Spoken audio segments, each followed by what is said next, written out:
ಅಫ್ಘಾನಿಸ್ತಾನದ ರಾಜಧಾನಿ ಕಾಬೂಲ್ನ ಮಿಲಿಟರಿ ಏರ್ಬೇಸ್ನಲ್ಲಿ ಉದ್ಯೋಗದಲ್ಲಿದ್ದ ಮಂಗಳೂರು ಮೂಲದ 5 ಮಂದಿ ಸುರಕ್ಷಿತವಾಗಿ ಮನೆ ಸೇರಿದ್ದಾರೆ.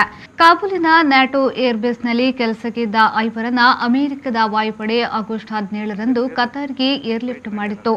ಅಲ್ಲಿಂದ ಭಾರತದ ವಾಯುಪಡೆಯ ವಿಮಾನದ ಮೂಲಕ ದೆಹಲಿಗೆ ಕರೆತಂದಿತ್ತು. ದೆಹಲಿಯಿಂದ ತೊಕ್ಕೊಟ್ಟು ಕೊಲ್ಯ ನಿವಾಸಿ ಪ್ರಸಾದ್ ಆನಂದ್ ಸೋಮವಾರ ಬೆಳಿಗ್ಗೆ ಮನೆ ಸೇರಿದ್ದಾರೆ. 4 ಮಂದಿ ಸೋಮವಾರ ರಾತ್ರಿ ಮಂಗಳೂರು ವಿಮಾನ ನಿಲ್ದಾಣ ತಲುಪಿದ್ದಾರೆ. ಮೂಡುಬಿದ್ರಿಯ ಜಗದೀಶ್ ಪೂಜಾರಿ, ಬಜ್ಪೆಯ ದಿನೇಶ್ ರೈ, ಕಿನ್ನಿಗೋಳಿಯ ಪಕ್ಷಿಕೆರೆಯ ಡೆಸ್ಮಂಡ್ ಡೇವಿಡ್ ಡಿಸೋಸಾ, ಮಂಗಳೂರುರ್ವದ ಶ್ರವಣ್ ಅಂಚನ್ ಮಂಗಳೂರು ವಿಮಾನ ನಿಲ್ದಾಣಕ್ಕೆ ಬಂದಿಳಿದಿದ್ದಾರೆ. ದೆಹಲಿಯಿಂದ ಕಳೆದ ರಾತ್ರಿ 8:30ಕ್ಕೆ ಆಗಮಿಸಿದ ವಿಮಾನದಲ್ಲಿ ಸುರಕ್ಷಿತವಾಗಿ ತಾಯ್ನಾಡು ತಲುಪಿದ್ದಾರೆ. ಇವರೆಲ್ಲ 2011ರಲ್ಲಿ ಉದ್ಯೋಗಕ್ಕೆಂದು ಕಾಬೂಲ್ ಮಿಲಿಟರಿ ಬೇಸ್ಗೆ ತೆರಳಿದ್ರು.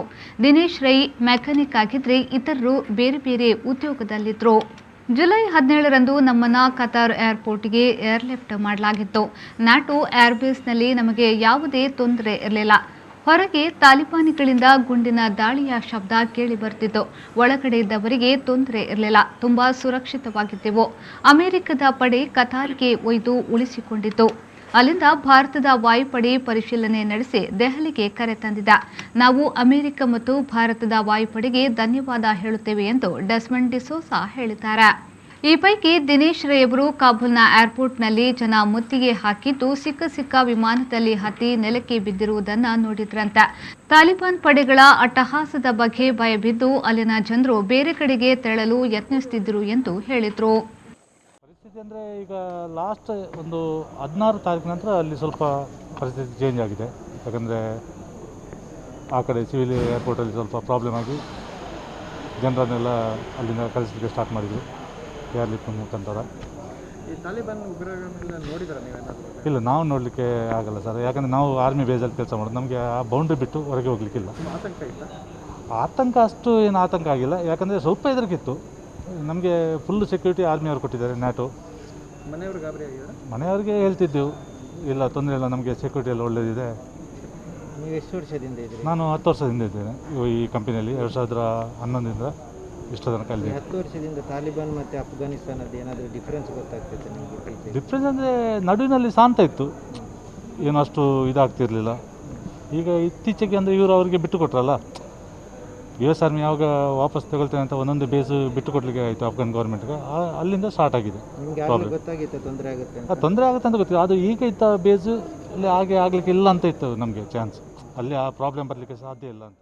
ನಾವು ಅಂದರೆ ಕಾಬೂಲಿಂದ 17ಕ್ಕೆ ಹೊರಟಿದ್ದೇವೆ.